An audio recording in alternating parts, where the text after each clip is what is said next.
Greetings and welcome back to Pseudo's journey through the Japanese air tech tree in War Thunder, a series of subpar guides made for unskilled free-to-play players by an unskilled free-to-play player. Today, we shall have a pleasant overview of a strange interceptor with a bomber airframe and a comically huge cannon, the Ki-109. This monstrosity of a plane can be found at Battle Rating 2.0 in Rank 1 in the third line of the Japanese air tech tree. The Ki-109 was created as a plane which could act as a high-altitude interceptor and could be fabricated from existing technology that was already being manufactured in Imperial Japan. The airframe used was a stripped-down Ki-67, a bomber that can be found later down the bomber line at about BR 4.3. For the Ki-109, it had all of its defensive guns removed except for one in the tail of the aircraft. It was given a massive 75mm anti-aircraft gun in its nose to deal with heavy bombers.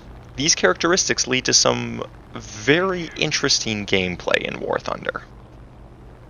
To start out, the flight performance of the Ki-109 is, well, about the same as a light bomber. Its turn performance is decent for a bomber, but still pales in comparison to any other interceptor or fighter you'll find at these ranks. The roll rate is expectedly awful, and the elevator is quite slow. However, I noticed that the rudder is actually pretty good, and the nose of the plane can dart side to side faster than you might expect. Again, for a bomber. All of these metrics are decent for a bomber, but severely lacking in regards to similar battle rating fighters and interceptors. The engines of the Ki-109 are also fairly weak. The straight line speed is nothing to write home about, and nearly any other lighter plane will keep up with you with ease. Again, it is better than your average bomber. The climb rate is fairly decent all things considered, and combined with an interceptor airspawn, you should have no trouble climbing up to intercept bombers before they hit a base. The energy retention of the Ki-109 is abysmal though. No matter how you spin it, if you try to make any remotely slight turn, the Ki-109 will effectively lose all of its energy. Combine this with fairly weak engines, and you get a plane that will be dead in the air after a single 180-degree turn. Add to all this, the Ki-109 is, as is common with nearly every Japanese plane, incredibly flimsy even at BR 2.0. Most enemy fighters will need no more than a few well-placed hits to tear you apart. Consider that this airframe is used on a bomber at battle rating 4.3 later in the tech tree. If it's already this weak at battle rating 2.0, just imagine how much worse it will be at battle rating 4.3 or 4.7. On the plus side, there isn't too much control lockup in a dive. However, the usefulness of this is mostly negated, as the airframe has a rip speed of about 650 km per hour, and the turning performance is bad enough that the plane will still have issues pulling out of a dive, even without the control lockup. The mechanization of the Ki-109 is fairly simple, all things considered. It has combat, takeoff, and landing flaps which rip at a very low speed of about 250 km per hour. The gear can be deployed up to about 300 km per hour. The combat flaps can be relatively useful, as gain a bit of extra turn performance in this thing can be life-saving. You're already bleeding all of your energy in a turn, so why not turn a little better? The low rip speed of these wings sadly does mean that if you go into any sort of dive, they'll start ripping almost immediately. This greatly limits their utility in an actual match. Overall, the flight characteristics of the Ki-109 are very practical. They were meticulously made to enact one job: to hunt bombers. They have just enough performance to outmatch any similarly ranked bomber in every metric, but not an ounce more. On to the fun and unique part of the Ki-109, the forward gun. The Ki-109 sports an insane 75mm Type 88 cannon. I believe that this is the largest gun mounted on any plane in the Japanese air tech tree. Remember the massive funny one-shot gun on the Ki-45T? This one is twice the size and barely at a higher BR. To put it frankly, this gun is complete overkill for anything apart from a bomber. Even for bombers, I have never had to take more than one direct hit to blast a bomber to powder. At its BR, there are no planes that can withstand it. So, what's the caveat? Actually, there are a lot of them. To start out, you only get 15 rounds total. This means you have to make each and every one of them count. It also fires at an incredibly slow rate of 21 shots per minute, or about 1 shot every 2.9 seconds. Possibly the biggest disadvantage, though, is how incredibly difficult it is to aim. The ballistics are incredibly difficult to predict, follow a very pronounced arc, and the topic of gun convergence strongly comes into play. If the enemy plane is closer than your convergence, you will have to aim a decent bit below the plane, vice versa for if they are farther away. Not only that, but the speed at which you are closing on the enemy plane also affects this, requiring you to aim further below the plane if you are closing the distance between you and them, and further above if you're pulling away from them. Every time you shoot, you have to be carefully factoring in all of these metrics if you want consistent hits.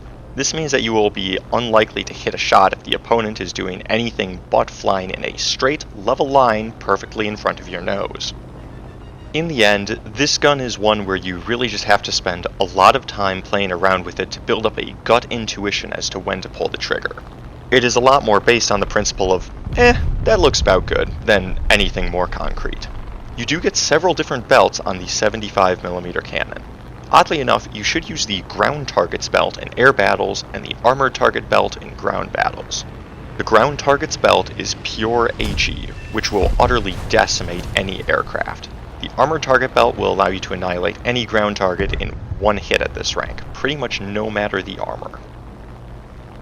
The Ki-109 retains only one gunner from its previous life as a Ki-67, a 12.7mm Hole 104 machine gun. On the upside, this is a fantastic gunner. The 12.7mm machine guns are no slouch, with a high fire rate of 900 shots per minute and usually only taking a handful of successful hits to down enemy fighters. Not only that, but it is on the tail of the plane and can fire in a cone pretty much anywhere behind the aircraft with no blind spots. This makes for a nasty surprise for anyone trying to follow right behind you expecting an easy kill.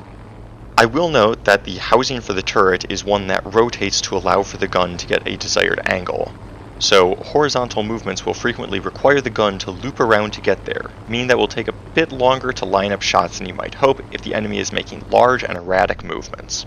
There are several belts, with the universal belt being a standout winner for the high number of high explosive fragmentation incendiary rounds it carries. The Ki-109 has no secondary armaments of any type. On to the playstyle for the Ki-109. It has roles in both air and ground battles, so let's talk about the viability of both. In air battles, you do get a partial air spawn. This gives you a good amount of speed and energy to play around with. However, you should focus exclusively on bomber hunting early game. Start climbing right off the bat. Instead of taking a head-on with the enemy bomber, try to fly up just behind them and cruise outside the accurate range of their gunners, preferably right at your gun convergence range.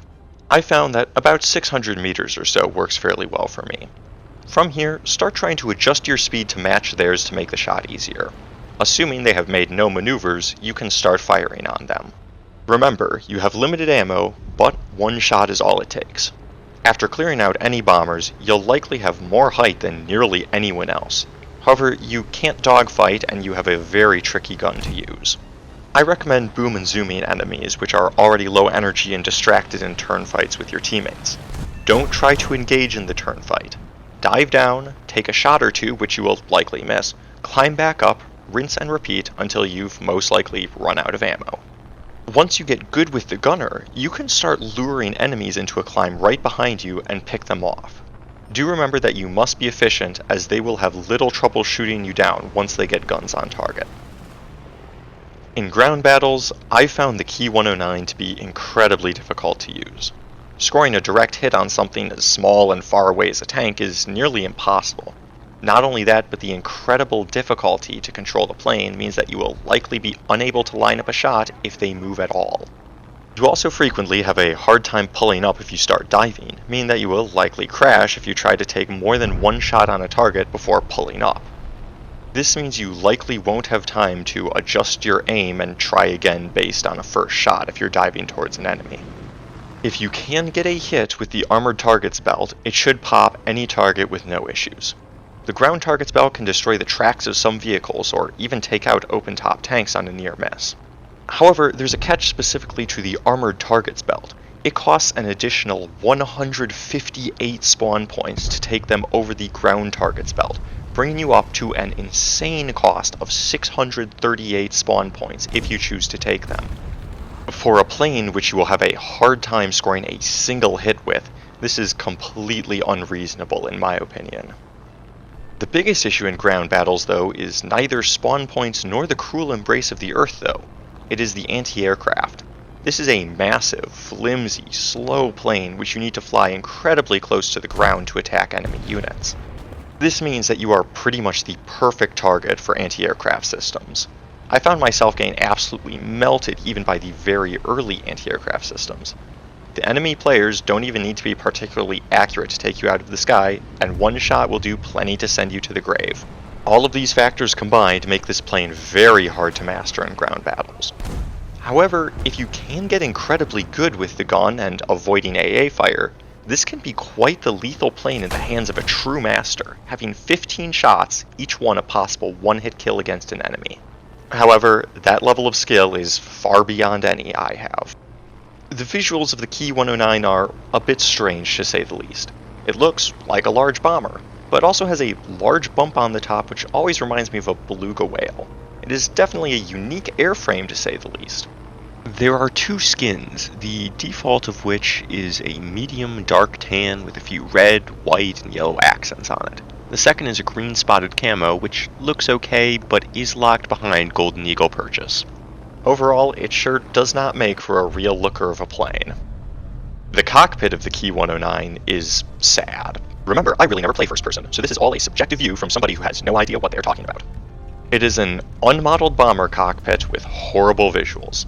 The gun sight is fairly nice, far better than that of the Kika, and I didn't actually have any problems hitting a few shots with it in test flights. The upwards and sideways visibility are decent despite a lot of bracing, but in general, a very disappointing cockpit to say the least. The cost of the Ki-109 is 5,900 RP to research, 6,300 SL to purchase, and 1,800 SL to slot, bringing us up to a total of 8,100 SL to purchase and slot. The repair cost of the fully spaded Ki-109 is 321 SL in arcade battles and 418 SL in realistic battles. All things considered, this shouldn't be too much of a chore, though especially early on, you might have trouble getting enough kills with this to justify the repair costs. The order in which modifications should be purchased is a bit up to preference, but I'll give you my take on it. Firstly, get the 12.7mm belt and the new 12.7mm turret. These actually help a decent bit as your gunner is usable in this plane. Then get the engine and 75mm belts. After that, get the new 75mm cannon and the engine injection afterwards. Really, just focus on improving the armaments and their accuracy first, alongside the engine power to increase your climb rate and ability to catch bombers. After that, get the compressor, cover, and airframe to get a bit more speed and performance. Finally, get the wings repair, fuselage repair, and radiator. The total cost of all the modifications is 5,970 RP to research and 4,500 SL to purchase. If you don't want all of them, you can feel free to just get the engine and weapon upgrades, as the turn performance ones really won't matter much in-game. That's all I have for you on the Ki-109. This is a very unique plane with several playstyles which are all very hard to master. While it's not particularly good, it is fun just to play around with it. It's the sort of plane which you come back to after you've gotten further in the tech tree to just enjoy flying around for the novelty of it. For new players, however, I might stray away from this one, similarly to the Ki-45T. Overall, it's very difficult to use, and it might be best to avoid it so as not to get discouraged from rarely ever getting kills. However, if you're up for a challenge, be my guest. I'd be honored to see you next time, where we'll be covering the first massive flying boat in the Japanese air tech tree, the H-6K4 bomber. Whether you're there or not, I thank you for tuning in today.